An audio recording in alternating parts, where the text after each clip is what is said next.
Bismillahirrahmanirrahim. Assalamualaikum warahmatullahi wabarakatuh. Perkenalkan, nama saya Rika Anggraini, mahasiswi dari Akidah Filsafat Islam semester 3 UIN Sunan Gunung Jati dengan nomor induk mahasiswa 11910-171. Mengenai hakikat manusia, menurut bahasa, hakikat berarti kebenaran atau sesuatu yang sebenar-benarnya dari segala sesuatu.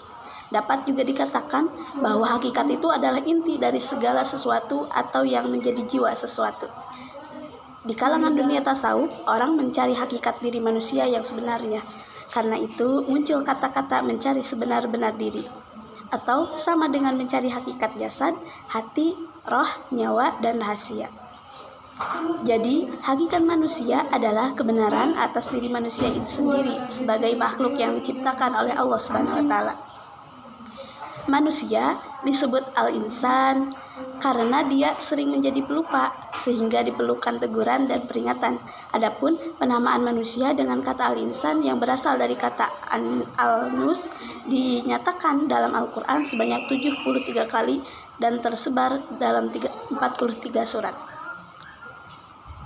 Hakikat manusia yang digambarkan dengan istilah al-bashar, al-insan, bani Adam, dan al-nas merupakan kausa prima yang secara fitrah sebagai potensi dasar manusia sekaligus menjadi karakter personalitas dari eksistensi manusia. Manusia sebagai kausa material terdiri atas dua substansi, yaitu satu substansi jasad atau materi yang bahan dasarnya adalah dari materi yang merupakan bagian dari alam semesta ciptaan Allah Subhanahu wa Ta'ala, dan dalam pertumbuhan dan perkembangannya tunduk dan mengikuti sunatullah atau aturan ketentuan hukum Allah yang berlaku di alam semesta. 2. Substansi imateri atau non-jasad, yaitu penghembusan atau peniupan ruh ciptaannya ke dalam diri manusia sehingga manusia merupakan benda organik yang mempunyai hakikat kemanusiaan serta mempunyai berbagai alat potensial dan fitrah. Manusia berkemampuan untuk menciptakan sesuatu yang bermanfaat bagi dirinya, masyarakat, dan lingkungan di sekitarnya. Paling tidak, di mana ia tinggal, dia dapat bermanfaat sebagai realisasi dan fungsi dan tujuan penciptaan manusia sebagai khalifah Allah Subhanahu wa Ta'ala di muka bumi ini.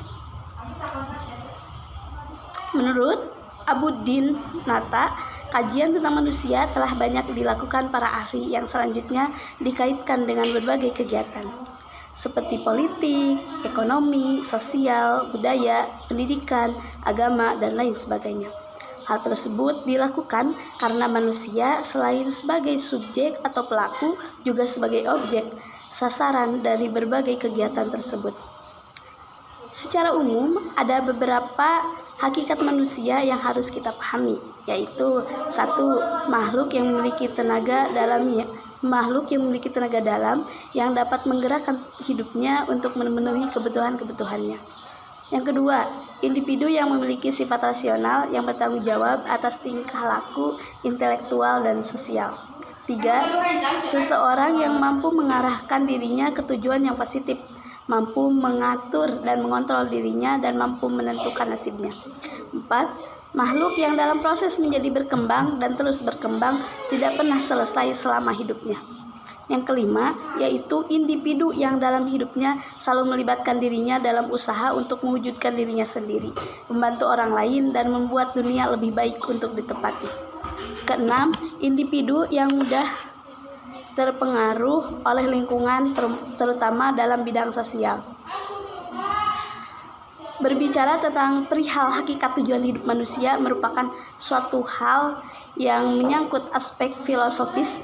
Manusia berbeda dengan binatang karena manusia dinyatakan makhluk sempurna karena mereka dianugerahi akal untuk membedakan mana yang benar dan mana yang salah.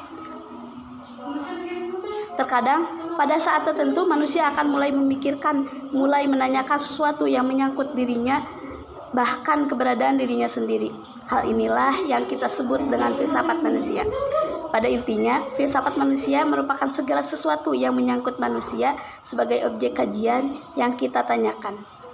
Kita harus memahami bahwa hidup memiliki suatu tujuan bagian dari suatu nilai yang dianggap kita penting. Oleh karena itu, hidup akan bermakna jika kita berhasil melaksanakan suatu tujuan hidup. Mencari hakikat tujuan manusia merupakan salah satu dari tujuan filsafat manusia itu sendiri. Sekian yang dapat saya sampaikan. Wassalamualaikum warahmatullahi wabarakatuh. Waalaikumsalam.